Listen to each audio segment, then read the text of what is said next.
आजपर्यंत राजकारण चाललेलं आहे। तुमच्या आमच्यात एवढे भांडण मारामारा लावणारी ही माणसं, दुश्मनी निर्माण करणारी ही माणसं स्वतः काय करतात? 5 वर्ष सत्तेचा वाटा पद्धतशीरपणे 60-40च्या हिशोबाने वाटून घेतात। गव्हर्नमेंटचे कॉन्ट्रॅक्ट असतील, सत्ताधारी 60% वाटून घेतो, विरोधक असतो तो मागे असतो तो 40% वाटून घेतो। त्या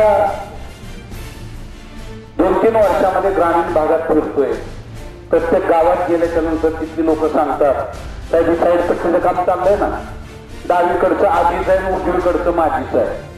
म्हणजे अशा पद्धतीनं सत्तेचा वाटा ही लोक वाटून घेतात आणि तुम्ही आम्ही मात्र त्यांच्यासाठी भांडणं मारामाऱ्या करत राहतो। 2 महिन्यापूर्वी त्या नेत्यानं सांगितलं, बरोबर तसं घडलं।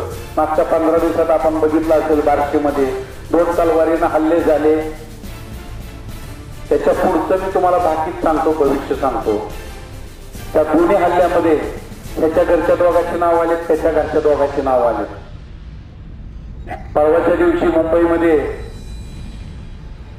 हे दोघंही मुंबईत होते, एक मध्यस्थ दोघांमध्ये मिटवायचा प्रयत्न करत होता।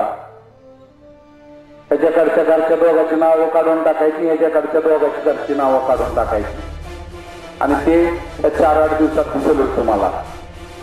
म्हणजे ज्याने मार खाल्ला तो दवाखान्यात, ज्याने मारलं त्यांच्या नावावर साधा उतारा सुद्धा नाही, गोरगरिबाची लेकरं ती जेलमध्ये, आणि ज्यांच्यासाठी मारामाऱ्या केल्या ती मात्र आपापसात कॉम्प्रोमाइज करून आपापल्या घरची नावं त्या केसमधनं बाजूला काढून मोकळे होणार।